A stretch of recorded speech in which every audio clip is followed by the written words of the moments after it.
But that was not so.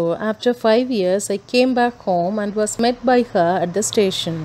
So, in the previous paragraph, what we saw, Arthur was about to go to abroad for further studies, and grandmother came to the railway station and even kissed his forehead. And he cherished the moist imprint on his forehead, believing that that is a final last contact, physical contact between him and his grandmother. But it is not a fact now. When he came back after 5 years, he was able to meet her in the railway station. She did not look a day older. As we saw in the beginning of the lesson, she was looking old from the day one when he was able to recognize her until date. She is not getting older even a single day. She still had no time for words, and while she clasped me in her arms, I could hear her reciting her prayers.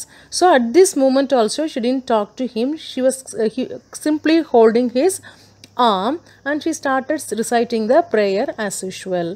Even on the first day of my arrival, her happiest moments were with her sparrows, whom she fed longer and with frivolous rebukes. So on the first day of his arrival day la kuda, her happiest time was spending with sparrow and feeding the sparrows and scolding. Frivolous rebukes means rebuke na scolding. Frivolous na செல்லமா திட்டிக்கிட்டே என்ன பண்றா அந்த sparrowsக்கு she is feeding. In the evening a change came over her. So eveningல என்ன ஆச்சு அப்படினா there was a sudden change in her attitude. She did not pray. Normally day 1 la irundha lesson beginning la irundhu we saw that she used to recite the prayer till the day the writer comes back from abroad. But that particular day evening, she stopped saying the prayer. Instead, she collected the women of the neighborhood, got an old drum and started to sing. வீட்டை சுற்றி இருக்கிற நெய்பர்ஹுட்டில் இருக்கிற women எல்லாம் கூப்பிட்டு என்ன பண்ணுறா, உட்காந்து ஒரு பழைய ட்ரம் எடுத்து பீட் பண்ணிவிட்டு என்ன பண்ணுறாங்க, பாட ஆரம்பிக்கிறாங்க. For several hours, she thumped the sagging skins of the dilapidated drum and sang of the homecoming of warriors. So, dilapidated அப்படின்னா என்ன, ரொம்ப டேமேஜ்டாக இருக்க பழைய ஒரு ட்ரம். அது ஸ்கின்னெல்லாம் என்ன ஆகிட்டுருக்கு, சாகிங்னா தொங்கிட்டுருக்கு. அந்த ட்ரம்மை விடாமல் தட்டிட்டு எதை பற்றி பாடுறா அப்படின்னா, ஒரு வாரில் ஜெயிச்சுட்டு வந்த அந்த வாரியர்ஸை அப்ரிஷியேட் பண்ணுற மாதிரி அந்த சாங்கோட தீம் இருக்குது. அப்படி ஒரு சாங்கை என்ன பண்ணிகிட்ருக்காங்க, பாடிட்டே இருக்காங்க. We had to persuade her to stop to avoid overstraining. But ரொம்ப ஸ்ட்ரெயின் பண்ணி பாடுறாங்க கண்டினியூஸாக அப்படிங்கிறனால அவங்கள என்ன பண்ணுறாங்க, கண்ட்ரோல் பண்ணுறாங்க. தயவுசெய்து பாடாதீங்க, அமைதியாக இருங்க அப்படின்னு சொல்லி அவளை பர்சுவேட் பண்ணிகிட்டே இருக்காங்க. That was the first time since I had known her that she did not pray. இவருக்கு விவரம் தெரிஞ்ச நாள்லேருந்து that is the time she didn't pray. The next morning she was taken ill. It was a mild fever and the doctor told us that it would go. So next day என்ன ஆச்சு அப்படின்னா, அவங்களுக்கு fever இருக்குது அப்படின்னு சொல்லி கண்டுபிடிக்கிறாங்க. Doctor வந்து பார்த்துட்டு ஒன்றும் ப்ராப்ளம் இல்லை, சரியாயிரும். But my grand mother thought differently. She told us that her end was near. But grandmother என்ன சொன்னாங்க, டாக்டர் சொன்னதுக்கு ஜஸ்ட் ஆப்போசிட், இல்லை அந்த மாதிரி இல்லை, my end is nearing, I'm going to die அப்படிங்கிறத கிராண்ட்மதருக்கு முதல்லையே தெரிஞ்சது. She said that since only a few hours before the close of the last chapter of her life she had omitted to pray, she was not going to waste any more time talking to us. So she said that since only few more hours is going to be end of her lifetime, அந்த டைமில் என்ன பண்ணணும்னு நினைக்கிறா, pray பண்ணணும்னு நினைக்கிறா. I don't want to waste my time by talking to you people அப்படின்னு சொல்லிட்டு we protested, but she ignored our protest. She lay peacefully in bed praying and telling her beads. இந்த வார்த்தையை சொல்லிட்டு பெட்டில் படுத்துட்டு என்ன பண்ணுறா, she was rolling the beads and started saying the prayers as usual. Even before we could suspect, her lips stopped moving and the rosary fell from her lifeless fingers. A peaceful pallor spread on her face and we knew that she was dead. இப்படி சொல்லிகிட்டே இருக்கிறப்ப இவங்க எதிர்பார்க்குறதுக்கு முன்னாடியே என்ன ஆயிடுது, இவங்க சந்தேகப்படுறதுக்கு முன்னாடியே கையிலேருந்து அந்த ரோசரி விழுந்துருது. லிப்ஸ் ப்ரே பண்ணுறத ஸ்டாப் பண்ணிடுது. முகம்லாம் பேலாக ஒயிட்டாக, என்ன அன்ஹெல்தி பேல்னஸ். நார்மலாக இறந்து போயிட்டாங்கன்னா சொல்லுவாங்க முகம் வெளிரி போச்சு அப்படின்னு. அந்த மாதிரி ஒரு paleness started spreading on her peaceful face and they came to know that she was dead.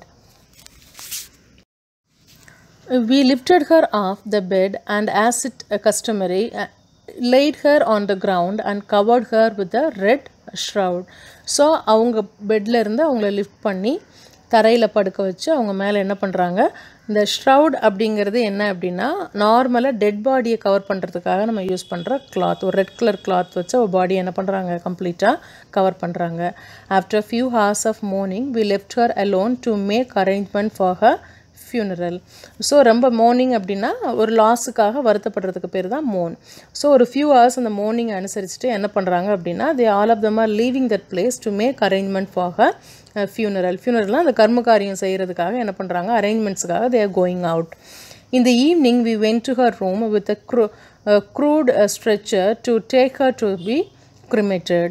So கடைசியில் என்ன பண்ணுறாங்கன்னா ஒரு ஸ்ட்ரெச்சர் எடுத்துகிட்டு வந்து அவங்கள அதில் ஏற்றி என்ன பண்ணுறாங்க, கிரிமட்டோரியத்துக்கு எடுத்துகிட்டு போய் என்ன பண்ணணும், அந்த காரியங்கள்லாம் செய்கிறதுக்காக எடுக்கிறதுக்காக வராங்க.